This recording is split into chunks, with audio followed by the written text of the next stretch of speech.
ang Thanksgiving, pero ang Diyos naghimo gihapon og milagro para maapil sa testimony. Nga dunay gigamit ang Diyos nga mohatag sa amuang tinaw og nindot nga speaker. Palakpakan nato ang Diyos. Ug nagtuo mi nga dili pa ni mao. Doon na pa'y daghang buhaton ng Diyos sa Save Fellowship San Luis. Ug doon na pa'y daghang kalag nga dadon sa Ginoo dinhi sa church.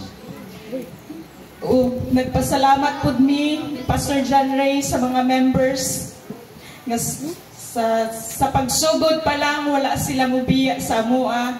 Ihatagan gihapon mi sa Ginoo mga supportive members, mga kasing-kasing nga nasibo sa kasing-kasing sa Dios.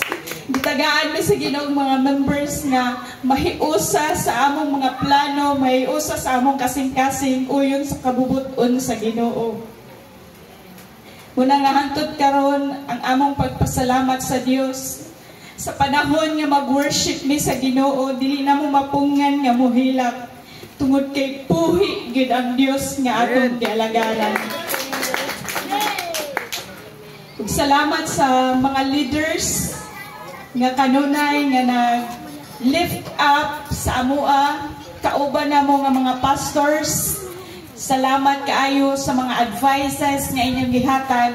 Salamat ang Diyos magpanalangin sa inyo. Sa tanan namong mga bisita nga ani dinhi, mga barangay officials nga naa nakasaksi, mga silingan nakasaksi kung unsay gibuhat sa Dios sa CMGO San Luis. Salamat sa inyong pag-anhi.